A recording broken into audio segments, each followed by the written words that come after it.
grace. How great. Amazing grace. It was nothing but your amazing grace. Amazing grace. All right, welcome back to another video. This one is on Christianity. So the same two big questions as all of the other religion videos. What are the origins of Christianity and how did it spread? And then what are the beliefs, traditions, and customs of Christianity? So the origins of Christianity and how did it spread? So Christianity is a monotheistic religion. It's based on the life and teachings of Jesus of Nazareth. So we can start to make some comparison between Jesus is the founder of Christianity, to Siddhartha Gautama, the founder of Buddhism, or Abraham, the founder of Judaism, or later we'll talk about Muhammad, the founder of Islam. So the first Christians were Jews, so they believe in that same God, the Jewish God that we refer to as Yahweh or Adonai. In the Christian tradition is often referred to as the Lord. These were initially Jews who broke away and started their own religious tradition. In much the same way, we can make a connection between Buddhists who broke away from the existing religious tradition of Hinduism. The origins of Christianity really begin around 4 BCE. These Jews are living in Judea, which is a province in the Roman Empire. So here we can see the province of Judea, which is the modern day country of Israel in the region of Palestine. So it's again the land that God had promised to Abraham. Many of these Jews were upset about the increasing control that the Roman Empire had been placing on the Jews. So these Jews, which had been living in kind of this peripheral region of the Roman Empire, were increasingly having taxes and other burdens imposed upon them. And so there was a lot of tumult, there was uprising. So some Jews were rebelling against the Roman Empire. And so it's this chaotic period that's really the context for the rise of Jesus of Nazareth. Jesus, he was a charismatic and compassionate Jewish teacher, so he taught within the Jewish tradition. He was born in Bethlehem, which is in the province of Judea, again in the Roman Empire, around 4 BCE. So a lot of people are confused and say, wait a second, his birth year was 0. Well, first, there was no year 0. And most historians who have examined this question have identified 4 as being the most likely year for Jesus' birth based upon the context clues that are available in the New Testament. So Christians consider Jesus to be the Son of God, the Messiah, the chosen one. So if you remember that it was a concept in Judaism, this notion of a Messiah. And if you think about the context that I just described, the Jews believed that in a time of trouble, God would send a Savior or a Messiah, a chosen one. And for Christians, they believe that Jesus was in fact that Messiah. For Jews, they believe again that they are still waiting on that Savior. So the New Testament then serves as an account of Jesus' life as described by not Jesus himself, but as described by his disciples. So Jesus is very similar to Buddha in the way that they were both teachers, but didn't do a whole lot of writing themselves, but instead their accounts of their lives are told through their followers. So very little is known about Jesus as a youth. Jesus' father, Joseph, was a carpenter, so it's assumed that Jesus was also probably a carpenter. Around age 27, he begins his formal sort of teaching practice or ministry. He begins preaching about peace, love, tolerance, justice. So according to the New Testament, Jesus healed the sick, performed a series of miracles during his lifetime.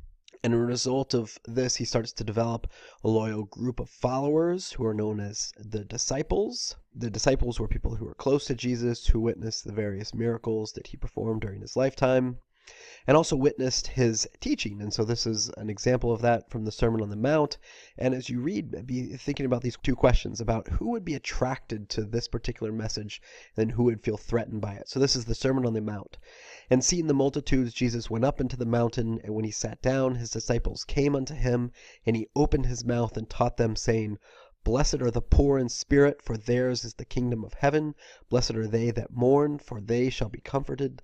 Blessed are the meek, for they shall inherit the earth. Blessed are they that hunger and thirst after righteousness, for they shall be fulfilled. Blessed are the merciful, for they shall obtain mercy. Blessed are the pure in heart, for they shall see God. Blessed are the peacemakers, for they shall be called the sons of God. So who's going to be attracted to that message? If you notice, he said, blessed are the meek, right? For blessed are they that hunger. So it's really the lower classes, the poor, the down and out, the downtrodden in society who are going to be attracted to Jesus's message of really social justice. And again, this is not inconsistent with the teachings of the Jewish tradition, as we learned in the last video. A lot of the concepts of the New Testament about being compassionate and being empathetic that first emerged as kind of a unique characteristic in that Jewish tradition. Now, who's going to feel threatened by this? Who currently has power and control? It's going to be the authority within the Roman Empire. So not surprisingly, leaders of the Roman Empire in Judea are going to feel threatened by this message. They are going to see Jesus as a threat. They are going to call for his arrest. So Jesus is betrayed by Judas. Judas is one of his disciples, and Judas essentially outs Jesus. This is the painting of the Last Supper showing Jesus and his various disciples. And Judas is going to out Jesus. The Roman authorities actually don't know who Jesus is, and Judas alerts them, and Jesus is arrested by the Roman authorities. He is then brought before Pontius Pilate, who's the leader of Judea and the Roman Empire, and he's put on trial for essentially treason, for conspiring against the Roman government. Pontius Pilate calls upon the Roman people to make a decision, and the Roman people, in their typical fashion, want to kill him. The Roman people love blood. And so Jesus is given the punishment that is ordered for traitors. And so he's crucified by the Romans under Pontius Pilate in 33 CE. And this is a big difference between Jesus and Buddha. Jesus died at a very young age, in his mid-30s, whereas Buddha lived until his 70s or 80s. Jesus then, after 3 days, was resurrected from the dead. He rose again. His disciples became his apostles. The difference between a disciple and an apostle is a disciple is someone who is a student of a teacher, essentially. An apostle is one who then takes that message and then begins teaching themselves. So those disciples, many of them became his apostles, and most notably there were 12 apostles who were followers who were really responsible for initially spreading and teaching Jesus' message. They are then going to write accounts of Jesus' life, which become the basis for the New Testament. So the New Testament are these accounts of Jesus' life as described by his apostles like Matthew, Luke, Paul, and John. One of the most important apostles in world history is Paul. And originally named Saul, he has this conversion experience when he's on the road to Damascus, and he has this awakening. And so Paul was a missionary whose work is going to lead to the founding of the first Christian communities, mostly among non-Jews. So then the question becomes, well, what are the tenets of that faith?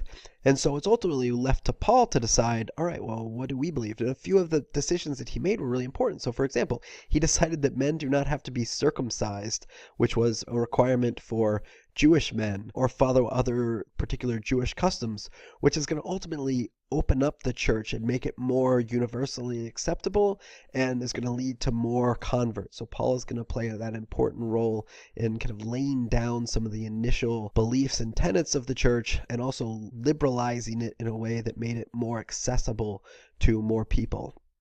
So most of the early converts to Christianity had low social status within the Roman Empire. So these were the people, again, who were attracted to that message of blessed are the meek, for they shall inherit the earth. Women were especially attracted to Christianity, and they played especially prominent roles in the early years of the church.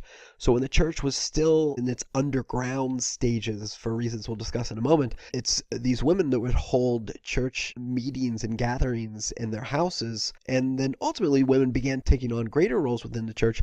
Many of them ultimately became nuns in monasteries, and that's a critical similarity between Christianity and Buddhism, right? The role of women in monasteries, in monastic life, serving as nuns. Now later on, as the church becomes more hierarchical in nature, right, as power starts to become more concentrated, we're going to start to see men take on exclusive roles as cardinals and bishops and popes. But at least early on in the church, women have a certain amount of space compared to their life outside of the monastery. So from 33 CE to 313 CE, Christians are persecuted in the Roman Empire. But what did Roman persecution of Christians look like? Christians would be rounded up and taken to the Colosseum, or they would be fed to the lions for sport. The Romans had this lust for blood. Stop and think about the reason for this. If you recall from our discussion of the Roman Empire, right? The emperor was really viewed as a god. And these Christians come along and say, no. There's only one God. And so there's a disconnect between Christian doctrine and the power and authority of the Roman emperors. These Christians were refusing to acknowledge the divinity of the emperor at a time when the emperors were very much claiming divine power. Here we see Caesar Augustus, who was claiming to be essentially the son of God, or Julius Caesar, who was essentially deified by the Roman authorities. In 313 CE, the Emperor Constantine converted to Christianity, which caused it to quickly spread across the Roman Empire. And we've discussed this in a prior video about the Roman Empire, but a really critical turning point in world history in terms of its impact on the spread of Christianity. Christianity, which had been persecuted by the Romans, was now being embraced by an emperor, and therefore pretty quickly nearly all Romans had converted to the Christian faith. And this is why Christianity spread so rapidly across Europe and throughout parts of the Middle East. And again, this is very similar to the way in which Buddhism spread across the Indian subcontinent as a result of the conversion of the Emperor Ashoka in the Mauryan Empire. So as a result of watching this video, you should be able to answer this big question, which is, what are the origins of Christianity and how did it spread? And we'll continue to examine this question about the spread of Christianity in the next video. Thanks for watching.